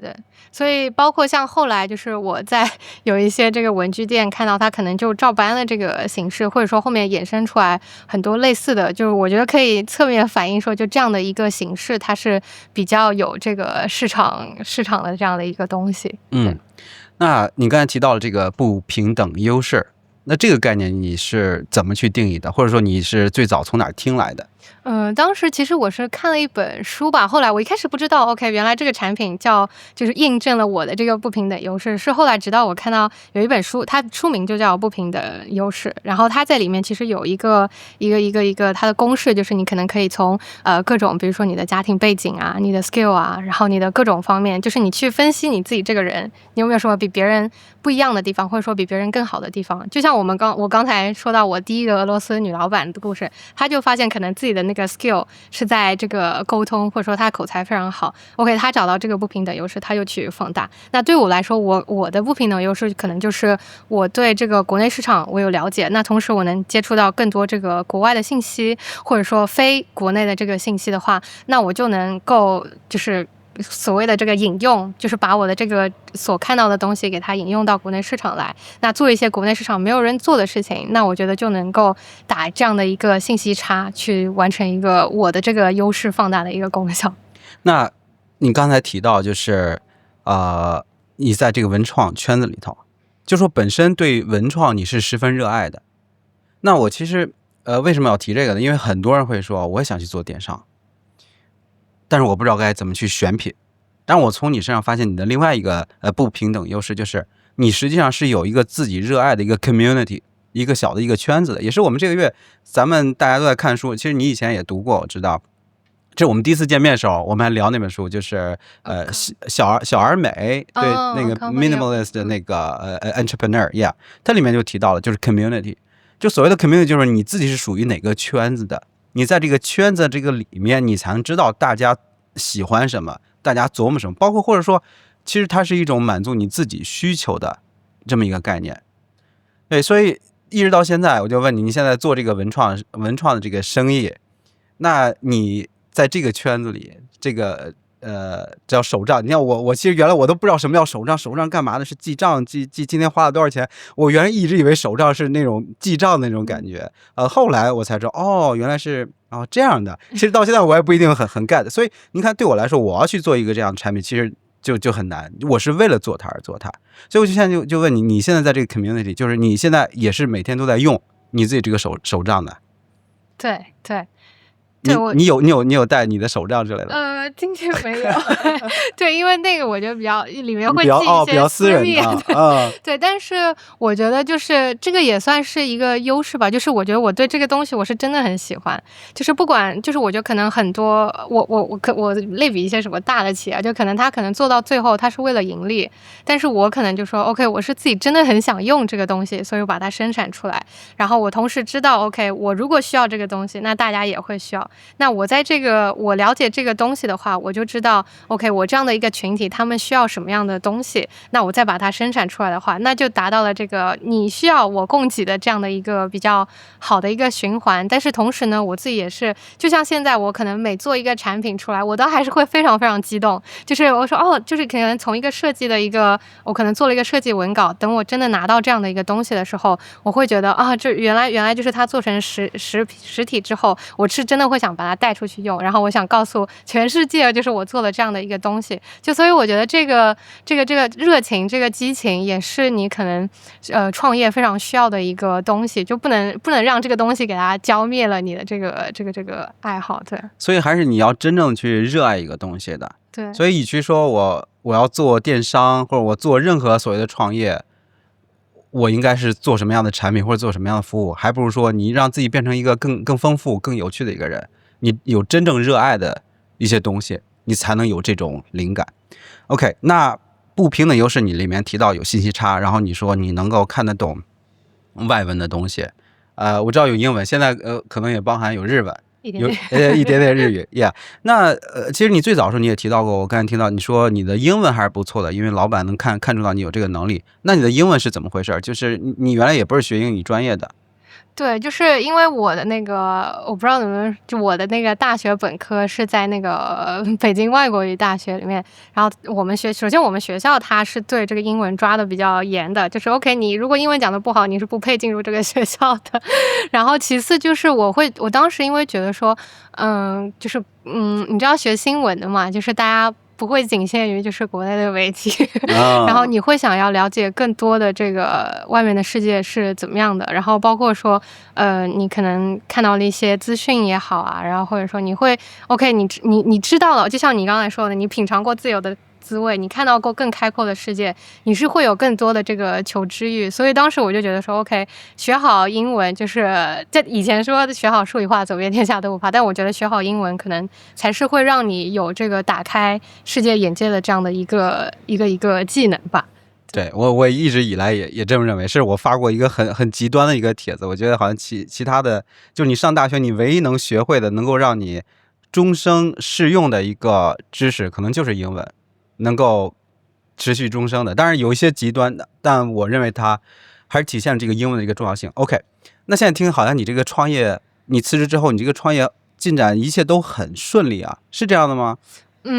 其实可能在很多人看来，就是你看一个成功的人，你都会觉得他很顺利，但是实际上我觉得包括从最开始还有到现在都会有一些小挫折，只是像我们这种做自媒体的，你可能更多时候你都是在表演，你知道吧？你要表演出一个很成功的形象，但实际上在我最早就是做完这所谓2个爆款的时候，我其实就迎来了我的第一个低谷期，然后这也是为什么我后来又找了第3份那个工作的一个诱因吧。就是当时我做完这2个产品之后，就是一整个人迷之自信，就我会觉得说 OK， 第3个产品我推出的话，也一定会像这2个产品这么爆火。然后当时我们就是在文创圈吧，它可能比较流行的就是你可能画一个图案，我今天也带了，就是这个是我大概做的第3个产品的系列图案。 OK， 我其实觉得这个设计非常的有一点幼稚啊，可能在我现在看来但当时我就是做了这样一个图案。 OK， 我想说我把它印到一个杯子上，然后印到一个手机壳上，就大家当时都是这么做的嘛，所以我也走这样的一个路子。然后还有就是你不可能只做一些单价比较低的产品，所以当时我就想说 OK， 大家都很喜欢用 iPad， 所以我就做了这样一个 iPad 包。然后这个 iPad 包呢，我当时做出来我觉得哇哦也是 amazing， 然后就自家孩子你不会觉得它难看的，然后我也觉得做得很好看，然后颜色什么的跟我就是想象的就是完全一致，然后我就觉得说这东西能火。然后当时我就信心满满，就是它因为其实你像一般的文创产品，它可能起订量比较小，比如说你把这图案印到一个手机壳上，你可能大概最低起订量就30个，所以这个成本的压力非常小。但是像这样的一个产品的话，就是它起订量至少要500个。然后当时我就想说 OK， 既然我 iPad 包也做了，我要做个电脑壳，所以我还做了一个就是更大的尺寸，所以一下子我就做了1000个。然后当时我就觉得1000个嘛，这很简单，我这个卖了500个，我都大概1个礼拜就搞定的事情，所以当时我信心满满。然后前期我还在我的社交媒体铺垫了一下，我就想说这个应该会卖的不错。结果上架之后，就是可能只有大概几个忠实的粉丝，可能就大概卖了10几个，就是1000个可能只卖了10几个。当时对我来说是非常非常大的一个打击。就当时我在上架前，可能定时晚上6点，我就坐在电脑前，我就说一定可以蹭蹭蹭那个销量就往上升。结果后来发现过了1小时一个，过了2小时大概2、3个。然后当时我其实觉得说，我说哎呀，可能是不是我没有做好那个市场营销，或者说我没有做好这个推广，所以后续其实可能我还做了一些这个，拍了一些很多视频。然后讲了一些它怎么样用，然后我会觉得说，就是我这个拿好，你买呀，就是就这种感觉，你知道吗？但是后来就是大概过了大概1个月，它甚至这个销量都没有这个起色，所以后来我就想说算了，我还是老实打工吧，我就放弃，我就有一点放弃这个把副业当主业的这样的一个想法了，所以我就一直在等。然后我想说那就放在那里。然后我家里就是当时堆了大概1000个电脑包，我妈都快把我给骂死了。他就说，然后他就说这个什么时候能卖？就每天可能就卖1、2个，每天就卖1、2个。但是可能大概到大概过了半年，大概6个月左右的样子，就是突然就是你可能会发现，哎，好像大概1000个可能就剩大概800个，也不多，但是它这个卖的这个开始指数级增长了，就是我当时觉得非常有意思。后来我跟我一个做电商的朋友聊了几句，可能他当时给我的一个启发，可能就是这个东西吧，因为你是一个新的这个店，它可能没有足够多的销量的话，平台是不会给到你一个曝光的。所以当时我这个产品它开始卖，你看 OK 至少卖了200个之后，它那个平台会觉得你是一个有潜力的这个店 OK， 那我给你推一推吧。然后当时其实做这个产品的店家也不是特别多，然后可能大部分图案都是一些比较可爱卡通的，然后看到你这个还挺不一样的，那市场就开始进来了。然后进来之后大概就是过了大概6个月，我很清楚的记得，就是6个月我开始转亏为盈了，就是当时我投下去的这个钱突然开始就是已经全部收回来了。那收回来之后呢，我就觉得那个点就是开始我起飞的那个点，因为你收回来之后，你所有赚到的钱它就不再是只是利润了，而是你的一个就不再是成本了，不再是成本了，就是纯利润。比如说你可能假设你本来成本可能大概1块钱，然后你卖大概5块钱，你只能赚4块钱，但是你转亏为盈之后，你就能赚整5块了。就是当时那个点开始之后，我就发现这个钱开始就是呲清的那个感觉就进来了。所以OK 那个节点之后，我大概再等了大概3、4个月吧，我觉得它可能发展的比较平稳了，然后也赚了一些小钱了，我又开始蠢欲动了，我说我要做大概第4个系列的产品了。然后当时大概也是过了大概2、3个月吧，然后呢我就开始做这个印章，然后就是开始又迎来了一个爆发的点。所以当时其实我觉得说，如果我那个灰暗期我没有坚持下来，或者说我觉得卖不掉我就给它销货了的话，我可能就不会坐在这里就是跟大家聊这个事情。所以我觉得就是创业给我带来的第3个吧，就是比较大的教训，就是你一定要对成功保持耐心。然后包括像我后来看到一个非常有意思的说法，就是他说事情的发展它是螺旋式上升的，就我们可能很多人以为就是你一个进步它是线性的，但其实并不是，就是你可能以为你没有太进步，但是你可能这样子看没有太进步，但是如果你这样子看，你其实是在一个螺旋式往上走的这样的一个过程。就你可能如果要等待的时间久一点的话，足够久，你就会迎来一个我们说的就叫这个复利的点嘛，或者说爆发的点，这样。那我听你说这个产品就好像就是虽然里面也有这个所谓的挫折，但是最后也都卖出也赚钱了，就里面就没有一个失败的产品嘛，就 totally 失败了，或者你放弃不做了。有的，而且这还是我比较前就应该是前几个月吧。就当时这个产品呢是什么？它是一个手账本。然后因为其实我很少会做一些单价比较高的，因为我的目标就是我要跑量，我不是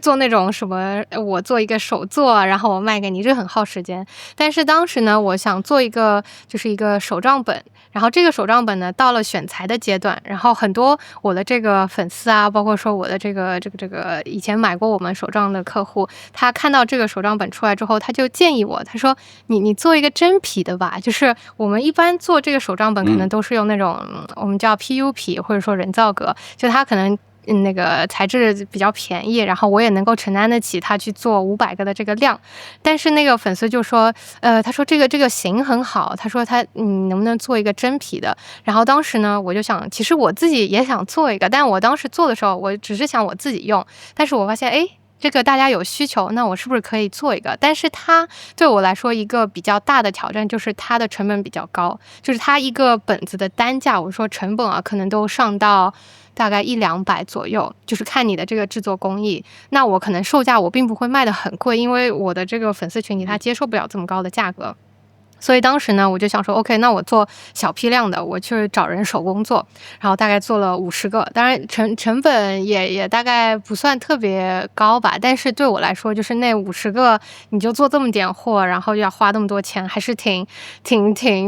贵的。然后当时我做完之后呢，我就开始卖了，然后我心想，这个大家也是想要的嘛，然后呢，卖了之后发现大家不买账，你知道吗？因为它这个东西单价高的产品，它跟我以往卖的那种不一样。就是如果说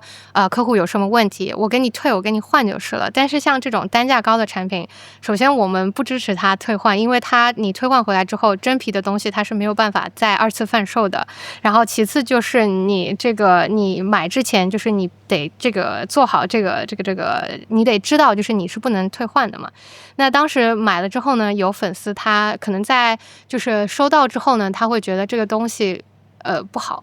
然后他觉得这个东西不好之后呢，他就开始在社交媒体就是发一些可能自己的一些感想，然后我们也全盘接受。我说 OK， 如果你不喜欢的话，我们可以给你退，然后我们甚至就直接送给他了那个东西。但当时那个产品就是它的售后问题会非常的多，然后我就开始反思，我说我其实是不是真的想要做这个产品，还是因为大家希望做我就开始做。然后我当时我还看了一本书，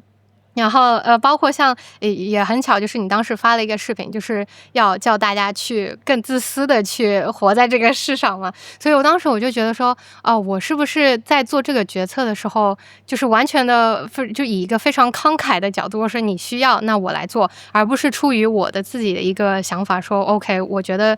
我需要我想做这个产品而去做，所以就是完全违背了我的这个初衷。所以这个对我近期来说是一个比较大的打击吧，所以我就想说 OK， 那我是在往后做这个所有的产品产出的这个决策中，我是应该要更自私一点的，而不是说去考虑由市场去给我做决策，而是我做了决策之后根据市场的这个反馈再去调整，是这样的一个逻辑。所以这个对我来说是创业以来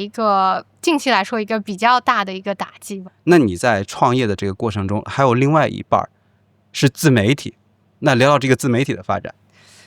自媒体的话，我觉得它是我的一个孕育的土壤，就是所有的一切，我觉得都是我的一个基石吧。就是如果没有自媒体，我可能也不会有这个文创的事业。那我其实最早做是在就是国内的那个微博的那个平台，当时我可以说一个，就是第一个我为什么把这个账号做起来，我觉得我做了一个我自我感觉非常伟大的事情，就是我坚持365天更新。更新什么呢？我的手账。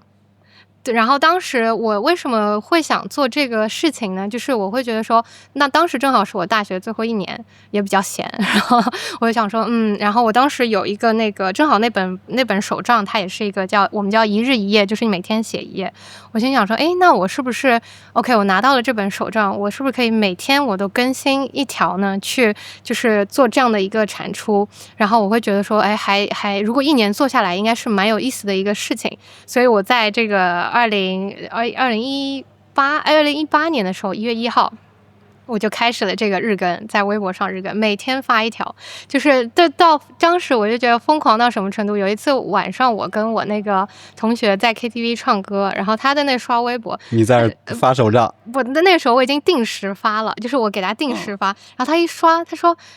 你怎么今天也更新了？然后 which 我当时 meanwhile 我在唱歌，然后他觉得很生气，然后我说因为我今天早上我就给他定时定好了，就是可能每一天我会发1条我的手账，包括说可能我的一些每天的一些小确幸啊，就当时那些比较流行的这种小事情，我会觉得说今天有一些小的事情发生了，然后我觉得它很值得庆幸，然后再搭配一张我的这个手账的照片。所以那一年我觉得是给我自媒体积攒的第一波粉丝，就是也是我完成了那1年挑战之后，我觉得非常大的一个收获。然后你要知道，就是它不会有一个平台它是永远那么蓬勃发展的，所以当时从这个18年毕业之后， OK，我当时买了一个相机，就是一个索尼相机啊，广告位在这里。然后那个索尼相机当时应该就那个时候不是所有，不像现在，就是国内可能大家人手一台相机的这个程度啊，就是那个时候，如果你有一台索尼的那种相机，你能拍出非常非常漂亮、非常细腻的那个视频。所以我一直没有尝试过去拍视频，我以前都是拍照片比较多。所以，到18年的时候，我就想 ，OK，B 站这个平台出来了，它那表示就是大家进入了一个视频这种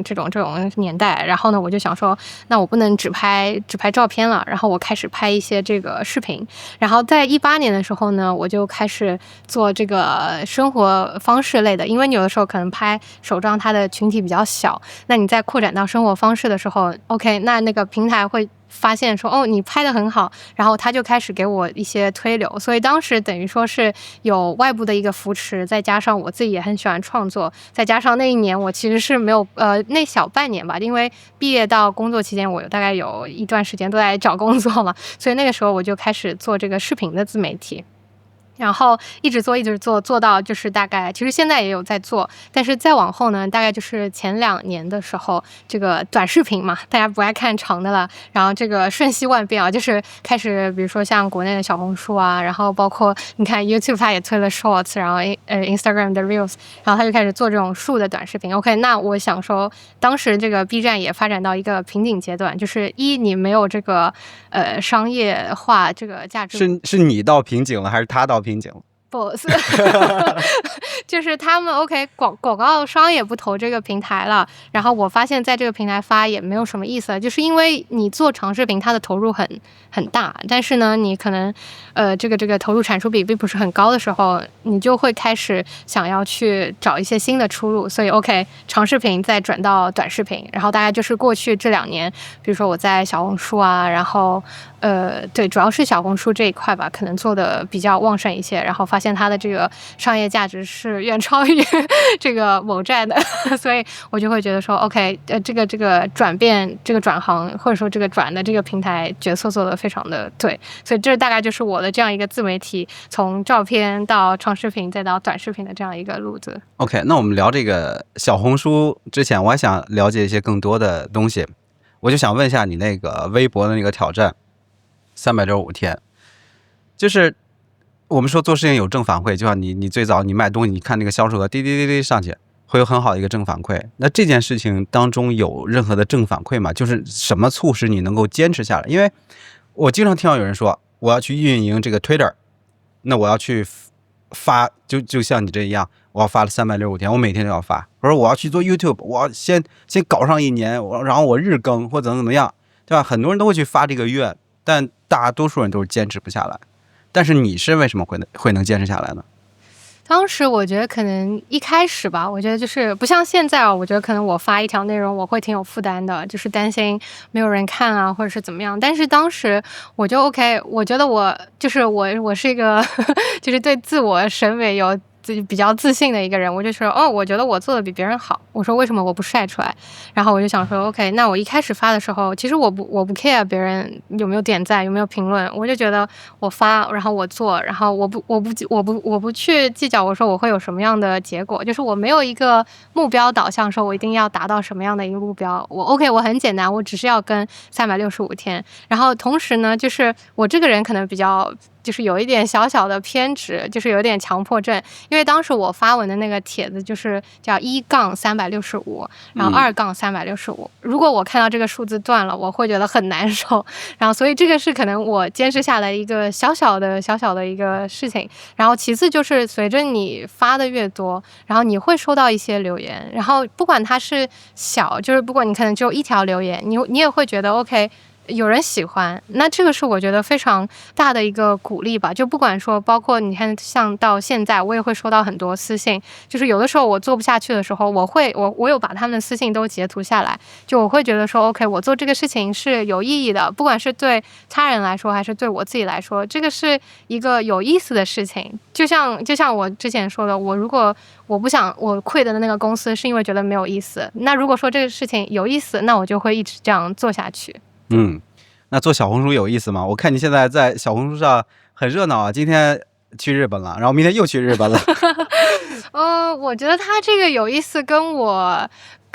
就是可能单纯做内容不太一样，就是它是有意思加有成就感的一个结合。就是我可能以前我从来不会想到说 OK 我买第一个索尼相机的时候，我从来不会想到说你知道吗，你现在手上的这个相机它未来会赞助你去做一些内容，这个是对我来说是一个非常非常有成就感的事情吧。然后不管是我做这个内容也好，还是说我跟这个品牌合作也好，我都会觉得是一个非常累但是快乐的事情。就是同时当然它就像我之前说的，这是一个我的ikigai嘛，就是我喜欢的，然后我擅长的，它还能帮我赚到钱，那这个东西是非常非常难得的。所以我会觉得说它不光是对我来说做这个事情我很有兴趣，同时它还很有成就感，其次它能帮我赚到钱，那我会觉得这个我为什么不做呢，对吧？所以赚到钱了吗？不少。对，那在你整个这个创业的这个收入当中，我们刚才说今年有70的这个数字纯利润，那做自媒体这一块能占到多少？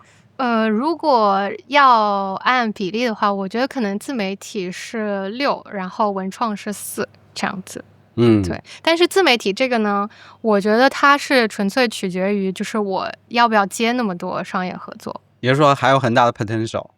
呀，对不？这个要看这个有没有品牌方，对，或者你喜欢的这个品牌方来找你。对，因为我觉得就是。就是我们说到副业啊，就我觉得最好是不单只做一个副业，就是我觉得你要做至少2个，我觉得会有一个 Plan B。就是有的时候，比如说可能像做自媒体，我觉得很容易，就是我现在其实也在拿捏这个比例，就是有的时候你做着做着，可能就会变成一个广告号，这个是我自己非常不想变成的一个状态，就是大家看到你都会觉得说，哦，就发一个视频一个广告，这是我不想的。但是如果我就是没有文创这一部分的收入的话，我可能就很容易会变成这样一个广告号。所以对我来说 OK， 如果有这样2个收入的渠道的话，我会能让自己维持在一个比较既能让自己做开心的事情，也能有钱赚的这样的一个状态，也不会让就是大家观感很差。所以我觉得如果要做副业的话，做好一个先，然后再开拓第2个。我觉得这很好，就永远有一个 Plan B。其实我觉得这也是能够保证自己有 integrity 的一个非常重要的一点。就好像我们做财经博主的一样，就是如果只是靠广告爸爸们给打钱的话，那可能我就是我就成了为他打工，我成为他一个销售了。所以我有我自己的产品，或者我有其他的这个事业，我才能有这个 integrity， 然后才能让自己做得开心。那提到开心，我就迅速问你2个问题。第一个，在做自媒体的这个过程中，有没有不开心啊？当然你不用去提具体的这个品牌方爸爸的名字。然后第2个，你有没有 burn out 过？如果说不开心的话，我尽量会不让自己做不开心的事情，因为我对这个品牌的筛选还是比较严格的。因为有的时候我更希望的是我能创造出一个有意思的视频，而不是说我单纯的做你的这个口舌去帮你推销这个东西。所以如果说要说这个不开心的时候，只能说我觉得自己就是像第2个我觉得非常 burn out 的时候，我会觉得不开心。但是这个我就完全取决于就是你对于自己就这个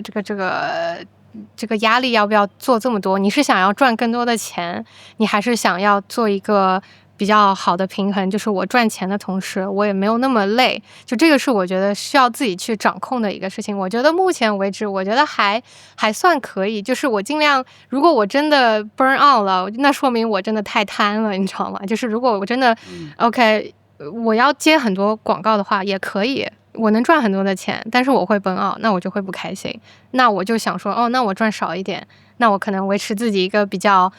就是精神跟健康都还比较平稳的一个状态的话，我会觉得比较好。所以总体来说，我觉得尽量就是目前还比较少有不开心的时候，或者说我自己在尽量控制不让自己达到一个burn out的状态。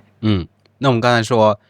搞副业是有10000种赚钱方式的前几种，那 what's your next plan， 就是你下一步要干什么？我觉得我的 next plan 应该是，因为其实老实说，我虽然可能就这个数字在可能你的观众当中，我觉得并不算很多，但是对我来说还是一个比较，就我觉得已经 enough 的一个状态，就是可能 OK，我还是会想要进取去赚更多的，这个每个人都想赚。就是你现在没有去生活方式膨胀吗？买个大房子，买个大车之类的？我曾经有过，但是因为我想说 OK，我现在赚的这个数量其实远不够在上海买房，你知道吧？但是我想说，哎，我是不是可以 OK？我曾经还想过是不是要去日本买一个小房子，但是后来我综合考量下来，我说去买的话，我会有产生很多的这个思虑，或者说我会有很多的这个负担。那我为什么要做这样的一个决策？但是我后来想说，哎，我其实昨天晚上我还梦到了一个非常恐怖的事情，就我梦到了一个世界末日，但是当时我就记得我们全家依偎在一起，但是我当下我没有觉得很后悔的事情，然后我就觉得说，哦，那我现在这个人生状态应该是我就是不想要再去怎么说更贪心的去拥有更多的东西，我觉得维持现在就挺好的。就我就想说，如果就是明天世界就是末日，但是你今天没有想要再去做的，或者说再后悔没有做的事情的话，我觉得那就维持这个现状就非常好了。所以，但是我觉得当然我肯定想赚更多，但是如果你想要我去 OK 消耗自己去赚更多的钱的话，我应该不会做这样的事情。所以你的驱动力不是更多的欲望，你总结一下，就是你的驱动力是什么？赚更多的钱的驱动力？我赚更多钱的驱动力是赚这个钱让我觉得我很有价值。就是我会觉得说我 OK 赚，当然我觉得钱它是一个衡量的标准，就是你能赚到钱说明这个东西是有意义的，或者说有价值的，那它能够侧面的给我这个个人的一个价值有一个提升吧。就比如说可能我做一个东西它卖得好，那说明我设计得好，那我就会觉得我这个人非常的有本事，或者说有价值。然后当然这样的成就感我觉得可能是更多的是来自于外在的，但是我觉得说我如果能把这个赚钱的这个故事，或者说我把我这样的一个怎么说，因为可能在别人看来你是一个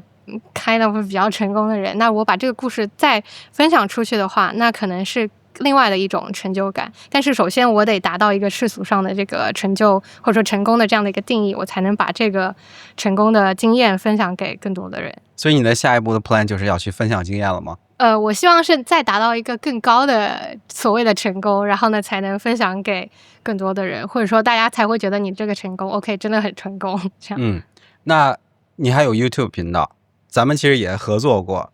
但是后来好像你不在这个 YouTube 上发力，那你将来你打算在上面再继续更新吗？当然我想的是，就是因为现在你可能比如说就是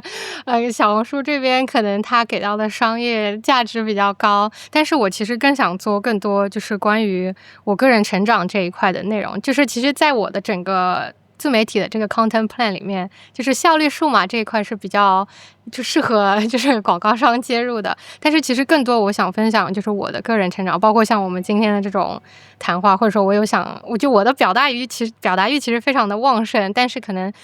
现在可能赚钱为主，但是如果未来 next plan 的话，我可能是更多的去分享我的这个人生的故事给到大家这样。OK， 那大家注意看屏幕上有他的 YouTube 的这个标啊，他的这个地址。所以等我们这个节目播出之后，希望能看到 Amy 在他 YouTube 频道上来分享更多他人生的这个经验和经历。其实我必须非常坦诚的说，就是 Amy 跟我们分享这些，可能很多人会觉得啊，你这是做一个 UP 主啊，好像谈论什么都是钱啊之类的。这个商业啊，包括我的这个内容是怎么跟这个商业挂钩的，但是实际上这个事情的本质就是这样。但是我觉得 Amy 很难能可贵一点，就是她非常真诚的去跟大家去说出来，她也不避讳说这是我的 plan， 就是这是赚钱的，但是同时这也是就是说像你说这是我的 ikigai， 这是我想干的一个事情，我不去让它去矛盾，但是同时你有很多其他一个追求，你也会去 pursue 这个，所以我觉得能够坦诚的说出来，其实是更好的。其实我觉得我们应该去 appreciate 这一点。那最后我就想问一下 Amy， 你现在中国有很多年轻人就是 somehow 有点迷茫，尤其我们现在这个经济的一个状况，现在又是在我们录这个节目的时候有各种关税各种大棒，对吧？所以很多人会感到很迷茫。前两天我做了一个视频，我也是讲创业的，下面就有人留言在 Twitter 上留言，他说我是一个学生党，我找不到方向怎么办？或者说很多人说我也想去搞副业，我也想去所谓的创业，但是我应该如何下手呢？我不知道我自己该做什么。所以你对于我们的这些，就你的这些同龄人，这些 peers 会有什么样的建议呢？提前偷一些你未来视频的内容。我觉得在我整个人生发展过程中，我觉得可能对大家有比较普适性的一个建议，就是第一个就是拥有一个爱好。就是因为我觉得可能特别是我不知道东亚的小孩啊，就是像我小时候可能从小到大，就是你学什么东西它都是非常有功利性的。比如说像我小时候学弹钢琴，我其实一开始有一点喜欢的，但是后来呢，就是因为你知道我们比如说可能考级啊什么的，就会有高考有加分或者是什么的，就是非常功利。然后你就是这个爱好它发展到最后就变成一个你必须得做的事情的时候，我觉得它就变质了。但是像我们长大以后呢，你又很少有人会有机会去探索自己的爱好是什么。就是有很多比如说我问我的朋友，或者说你有什么样的爱好，他可能想不出来，就是他除了工作跟生活之外，他没有一个属于自己的一个小的发展的方向。我觉得这个是我觉得现在可能如果你有时间，我觉得一定要去寻找一个这样的一个属于自己的东西。就包括像我的这个副业，我的2个副业，不管是拍视频也好，还是做文创也好，我觉得它都是源自于我内心真的很喜欢，比如说这个影像啊，或者说很喜欢设计，很喜欢手账的这样的一个热情的一个基石吧。所以我觉得如果你有一个爱好的话，我觉得是能够帮助你找到自己的一个方向，而不是说别人告诉你应该去走哪个方向的一个小火苗吧。然后其次就是我觉得就是真的要不断的学习，就是做一个终身的学习者。这个因为像我自己其实毕业以来，就是可能工作的那个阶段啊，我觉得真的，我很能理解大家就是下班就想躺尸的那个状态，就是你可能下班到家你就想刷那个短视频嘛，就是但是呢，我觉得说如果你能抽出一点点时间去学，或者说是看一些这种现代前沿的东西的话，我觉得会很有帮助。就拿我自己个人例子来说，就我们这个社群之前不是有一个那个共创小组 AI 嘛，杜鑫跟他们一起办的，就我在这个小组里面，其实在此之前我完全就是对 AI 就是 OK DeepSeek， 我叫他问他一个问题，他回答本质上跟搜索引擎没有什么区别。但是后来我加入这个小组之后呢 ，OK， 我学到的很多东西都是在我这个了解 AI 的过程当中知道的。OK， 我发现原来有这个 AI 生图的软件，然后它那个软件呢就帮我在文创设计，我已经把它应用在我的文创设计过程当中了。然后还有包括像我的这个知识管理，就是可能我看一些书啊，本来我可能看完我就不再去回顾了，那它有这样的一个我们所谓叫 AI agent， 它可以去帮我去穷尽梳理。那这些其实都是我在这个学 AI 的这个过程当中，然后才发现的一个，就像我们说的一个新的这个小剧情，然后一个新的小道具吧。就在这个人生中，你捡到了一个这个道具，也是通过整个学习的过程来的。但是我自己如果说我没有去OK， 我没有去研究这个东西，或者说我没有这个兴趣，或者说我没有这个需求去看的话，那可能就不会有这样的一个道具出现在我的这个人生的这个道路上。所以我觉得，如果对于年轻人来说，就是现在这个世界，我真的觉得就是瞬息万变，就是它变化的东西很多，但是你不变的可以是你整个保持学习的这个动力，或者说保持学习的这样的一个状态，而不是说你大学里学完了，然后你就可能退出了这样的一个教育的系统，你就不再去学东西了。这个是我觉得可能大家比较有借鉴意义的这样的一个小技巧吧。很好，你刚才提到热爱，我差点说成恶爱，我好像有点饿了。OK， 对，你刚才提到热爱，其实你最早说你之前的那个老板，就是他有个 vision， 就是你给他做 propaganda 的，做洗脑的那个领导。他这句话Elon Musk 也说过，就是你早上醒来有一件你特别想去做的事情。其实说实话，我听到这句话，包括很多人听到这句话，就像我们东亚的小孩，实际上是有点虚的。真的好像我早上起来没有什么让我就赶紧要去做的一个事情。这个现象也发生在我身上很长的一段时间。因为其实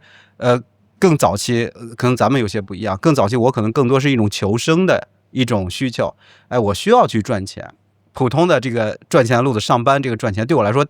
就是 simply too slow， 太慢了。我需要更快的去赚钱，我也不是出于一个什么样的热爱，我是出于一个被迫。然后最后活下来了，但是其实有一段时间我就有点迷